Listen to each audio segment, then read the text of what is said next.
it used to be you could go, hey, you know Commodore? And everybody go, yeah, I did this or that. Nowadays, I went through a phase that says, do you remember Commodore? And now, if anything I say at all, I say, do your parents remember Commodore? and they might, I'm like, well, do you remember like a computer never, doesn't work off on the shelf? That's Commodore, right? So, but no, my name's Silver, and I had the honor of working at Commodore from about 83 to 86. And what we were just saying earlier is what Commodore did was move from the West Coast to the East Coast because Jack Mill figured out it was cheaper to hire engineers. So otherwise, I'd never gotten near Commodore, never probably heard of them until like you, the computers came out. But they ended up in Westchester, and I ended up in a situation where I was either going to punch my boss or go look for a new job. So a friend of mine named Hedley Davis, who eventually joined Commodore, he went on and he did like, he worked on the Xbox and some other things. He said, hey, you interested in a job? There's this place called Commodore Hiring. And so I went that night or the next night and talked with him. And at first, so I'm long hair. I'm actually a high school dropout, except I got the diploma sent home by a vice principal that actually did like me. And I've been told I wasn't academically inclined enough to take electronics. But I spent my youth fixing tape players, and I was licensed as a television repairman at the age of 17, and I had every kid in town trained to bring me their TV chassis. And they even knew I could cook with the Zeniths, and they dragged it over there in my Zenith file, 1835, I had them all trained. And in return, they got to help me throw picture tubes off the railroad bridge. That's fun. And the trick there is once you do it, and the cops start arriving, turn around and walk towards the scene. They never suspect it. Right? So I end up in this interview, and a guy named Frank Hughes, who was in charge of the Z8000 project, which you may or may not have ever heard of. He interviewed me. I tried real hard to make this guy like me. I tried too hard. And he was like, I knew it. I wasn't going to get this job. So I go into this other room. I got one chance left. So I meet a guy named Bob Russell, VIC-20. About 2 years ago, I was asking about VIC-20. Remember how they get hot and melt in the middle and stuff, the very VIC one? He went, yeah, that's my fault. And he's a programmer, so now we know why the VIC-1 got hot. He had no business designing the power supply. So Bob was there, and I'm like, I'm almost resigned. They're not calling a kid like me in. And Bob said, well, you might have a Lodex Amiga 805, and under my breath I'm going, 8502. And he looks at me and he puts out JSR on the 2/3. I'm muttering the opcodes under my breath, because I know I'm cold. Because when you haven't been to college, your head isn't full of useful stuff, so you might as well learn everything you can about microprocessors. And he just said, well, I think we'll have you swing by or do something. I didn't know he was asking me to the plant for my second interview, but I knew I was going back, so I thought, well, this is pretty cool. Well, I show up at what turns out to be the MOS building in King of Prussia, and my first bad impression there was I jumped in Strauss's chair. I go in, Strauss will be with you in a moment, head of all the hardware department. He comes in, I'm in his chair, and he has to say, excuse me, you're in my chair. Well, I'm like, I'm used to the chair pointing. And then he says, where's your resume? I didn't bring it. I thought I was just Bob inviting me over for sandwiches or something. And he looked at me and I could tell I wasn't good at this job. And Frank Hughes, who now likes me, said, I have this resume. So he runs down, he brings it back. And during that interview, I explained, I did digital scales. So I was supposed to know everything about digital scales. So I was explaining vibrating wire scales, had a reference, and I said a reference weight so that the weight is equal, and even on the moon it would. And Strauss looked at me and said, it's mass, not weight. Well, if you want to get hired, let the guy correct you, right? And that was it. I got hired.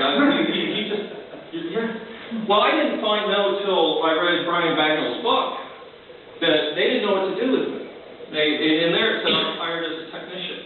I didn't care. I was just point me somewhere. And the part we had just been talking about when everybody came in was, so here I'm roaming the halls at MOS, and my head's on a swivel. I'm like, oh my God, there goes a chip wafer, right? I've heard about chips, you'd heard about, you read EDA magazine. And there's a unicorn crashing in the corner, and they're like, it's Sarpettle's unicorn, he left it here. So it's just like everything you'd want to, as a kid, to expand your, my God, we sold everywhere. We didn't just do something and 3 people saw it.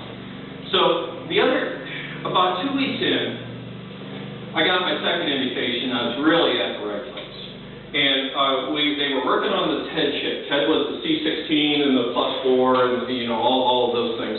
Well, internally we called it TED. It meant text display. Now I'm going to talk about how we got there. That was Jack Tremill's last computer he did for Commodore. So I'm from the group that knew what it was like to work for Jack Tremill, but then saw, you know what it's like not to have Jack there and watch Commodore just basically jump the tracks and go off the edge. So we didn't have design rule checks. I hope you guys like chip stories. I love chip stories. Oh, yeah. We didn't have design rule checks. These guys drew transistors by making a gate overlap, a metal gate overlap, a channel and diffusion, hook up some depletion, put a pre-ohmic con. They drew that. The people who did it dreamed the polygons in their sleep, because they sit there all day and do it. And I'm like, you ever get like a Mobius strip, in your sleep? They're like, yeah, I've been in an endless loop, in my sleep, JSR stars, right? and so they didn't have these design rule checks. They didn't have an electrical rule check that said it matches the schematic. So it was all a hand check. Come on in. We're just talking about old Commodore stuff.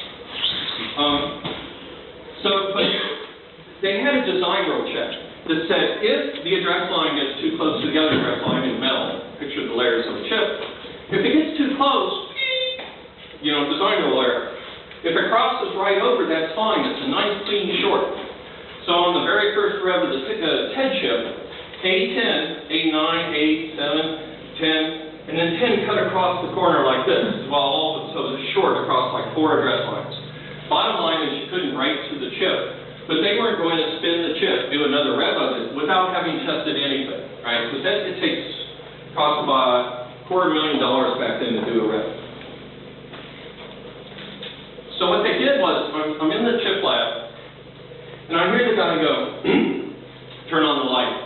All right, we're in NTSA mode, turn off the light. I'm looking, did you just use the microscope light? Come on in. Did you just use the microscope light to flood the cell with photons and knock it in the NTSC mode, and then turn it off so you can take measurements? The guy goes, yeah. I'm here, I'm in the right place. So let me back up and talk about where Commodore went. And what we actually had some strategy when I was there. That strategy was called Jack Tremill. And, you've heard all the rumors, and you know what, Jack is one of those people to me that was bigger than life. I was very sad to hear of his passing, and I actually sat my son down and told him about Jack's life, and the fact that where he came from, and he was an Auschwitz survivor, and that's how I recognized Jack Tremill the first time I saw him. He was ahead of me in the lunch line. I was starting to think there was the boss. I saw his tattoo. I knew it was him. And so I sat my son down and I said, you can be anything you want to be. Look what this man did. And it turns out, come on in. I set up a projector, but I guess you don't. We're going to, and we really appreciate setting that up. We walked in, we were very happy. That's for our second presentation. Okay.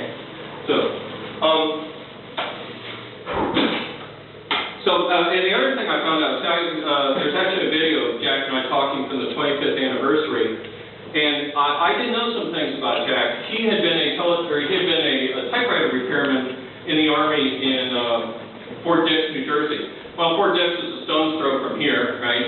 And I was a teletype repairman when I got into the Army, so I went in at the age of 17. So, I had all this thing in common with him, so we talked about that, and that was really cool. I also got, anybody here know Jerry Ellsworth? So I'm talking with Jack Tremill, right? And I'm like, yes sir, yes sire, right? And suddenly there's Jerry, just smiling. Jerry says, have you met the girl that does, so that was very cool that I got to do. And he had actually known about the DTV or whatever, I call it Commodore C64 in a box or in a set. So when I got there, I was supposed to write code for some boring ass disk drive. Benny Croon was gone that week, and I didn't stay in. I was supposed to sit in a chair and read some manuals. I didn't stay in the chair. I would walk. I saw cool things. Right? So I'm in the hardware lab, and they got this big wire wrap connection. Come on in. Kind of out of the chairs to me. I have to get the back. But we used to wire wrap everything. Those little plug-in boards with the pins and stuff. We don't really use those. We used to wire wrap everything. Come on in. All right. Oh, not a problem. No problem. So I'm looking at this monstrosity at the hardware lab. I'm going, wow, are you doing that bus sharing thing where first the processor's on and then the video chip's on, but you have to get off to do the video refreshes? The guy just looked at me and went, I'm like, wow, how do you manage the timing of when you need to? Well, that's a problem. Oh, wow, but I got one at home and it's, I wire wrapped one of these myself, right? Now, I didn't know anything about the C64 architecture, which this was. But my name must have gotten around because I got called. It turns out this guy had quit. He was gone in a week. And so when they said, well, who should replace you? I was going to be the third engineer on TED because nobody wanted to work on it. They said, that kid with the hair, my long hair. Right? So Shiraz Shivji calls me in the office. And he pulled out, this isn't it, but he pulled out a Timex Spectra. Sinclair. Sinclair Spectra. What's a year? It's a color version of this little the piece. Spectrum was the one that came after, yeah. Right, it was color, had chiclet keyboards, right? And he pulled it out of his big horizontal file, I remember it very clearly, and said, Jack wants to do this. And he was holding up the Sinclair. And it made sense, right? Because what came of that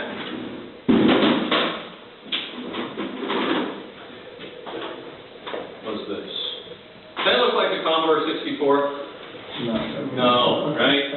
Why? Strategy. We'd already done a Commodore 64. There was no reason to do another Commodore 64. This was supposed to be a $49 business machine. Rob gave this to me. I actually lost mine. I only had the top. And I wanted to me, it's actually a work of art on the inside. What makes me shut the way you You guys don't want to see us old Commodore people what we do to crap that's left in our basements. I have pins, I just throw like pin stand stuff, right? Anybody cringe? Yeah. It's kind of like we were there, we did it, and it's just... Jeff Porter, we're going to talk about the LCD machine, but Jeff Porter still has this, and Zach Weddington from Viva Amiga saw it, and the batteries are leaking. Like 9 years ago, they started leaking, and they're all over this priceless LCD. And Jeff just turns it on, wipes the crud off. I mean, that's mine. You're going to see mine in worse shape. But that's us. I mean, we just did stuff like that. So, but this was supposed to cost $49, and it was a new market. It was the business market. Really? Well, something new, right? $49, and it was chiclet because they were chiclet. And we knew we were going to go somewhere else. So it was intended not to fight with the Commodore 64. All of the complaints that I hear are, it's not a 64. Where's the sprites? Where's the sound? Go get a 64. They're cheap, right? No, this is cheaper. This is $49. And Jack wanted a new market. Specifically, Jack didn't want these people in this market. He thought of business as war. And you might not, you want to deny your opponent the high ground, the mid ground, anything. You don't want, if there's $1 billion to be made by doing this, he wants to make that $1 billion. That's the way I look at it. I'm paraphrasing. I certainly don't know what's in Mr. Tremille's head. But that had to be something similar to what. So we did this, and this was designed by the chip guys, because there's a chip called TED. And our first 48 pin, is that 48 pin? Yeah. I don't remember. So there's hardly anything for the hardware engineer to do, you'd think. Chip guys, they're not hardware engineers, right? And what was cool is we got the truth. So I want to back up and talk about the state of the 64, but I'll go ahead and talk about this a little bit. So when I had taken this over, there was only 9 chips, and there was this mandate that if you add a chip, you might as well go ahead and pack your bags. Well, I proved they needed a reset circuit, a reset chip. And they were like, oh my God, nice knowing you, Bill. But you need it. You can't make 1 million, you can't make 1,000. I came from a company where I knew how to screw up the reset circuit in any way. And we added the reset chip, and I didn't get fired. The C's didn't part, the thunder didn't hit, and what it was Jack, he didn't care if there was 9 or 10, but he had to be a minimal amount. And so that was where this came from, this true minimalistic. Now here at the same time, IBM had, what, 273 chips in their PC, right? And we're doing 9, now 10, and it eventually got up to 12 or 13. But what happened at some point was I had to take over the design and actually make it act as the engineer. You know, I was a custodian up until then.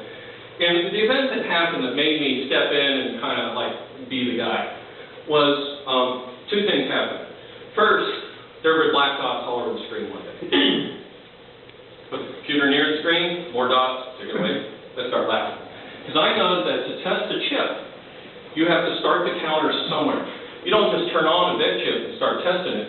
You start it from counter 0000, and the test program waits for things to happen in just the right time.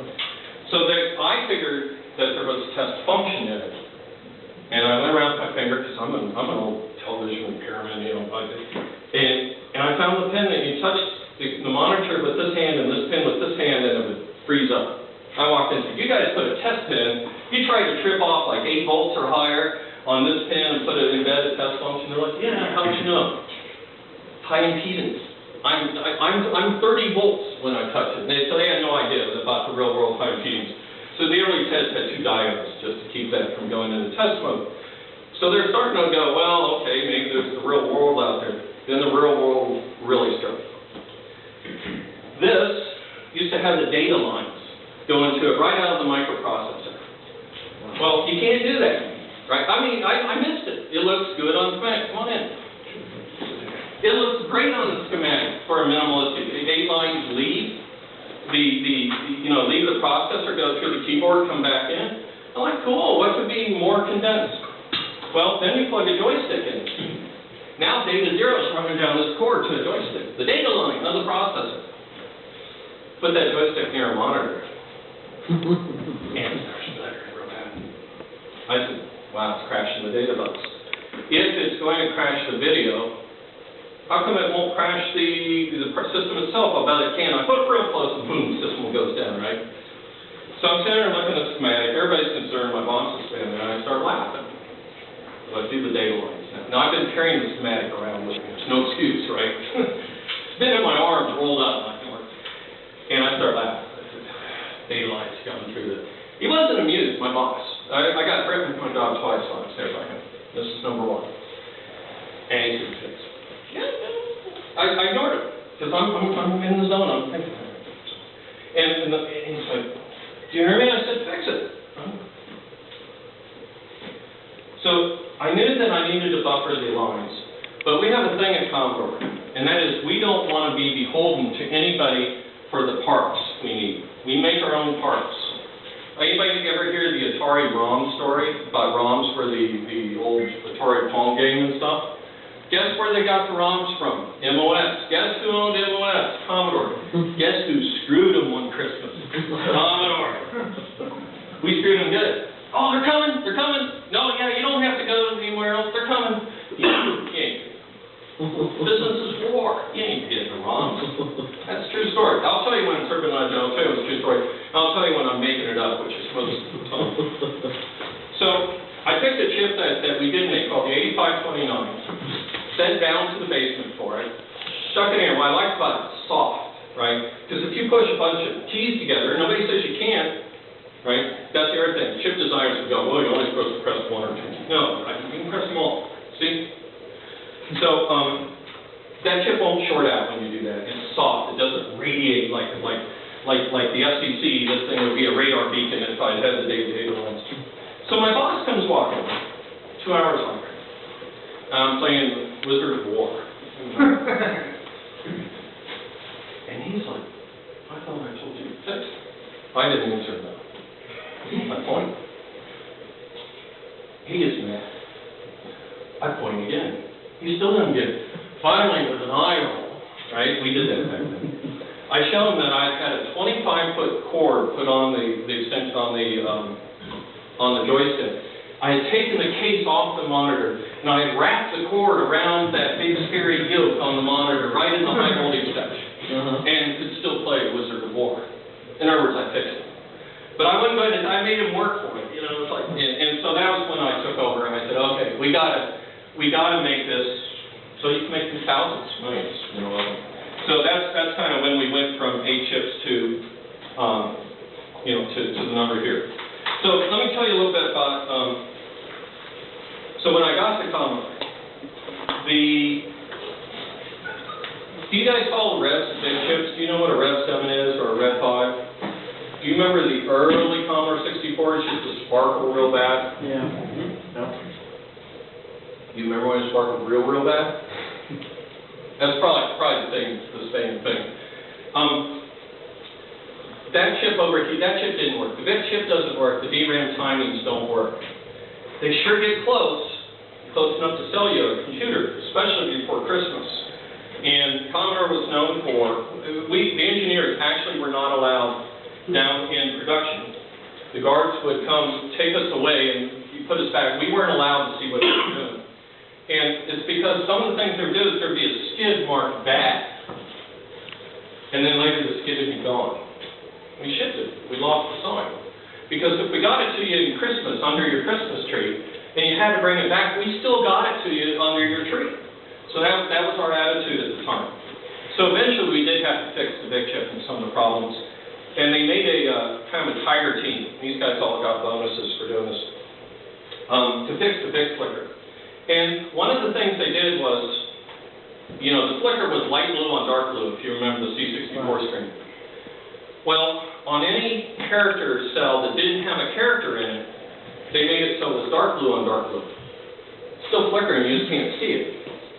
And so that's one of the main things they did to make these computers sell, so you didn't go, oh my God, look at that, was make it, make it so that the flicker is occurring and it's still going like this all over the screen, but it was dark blue on dark blue.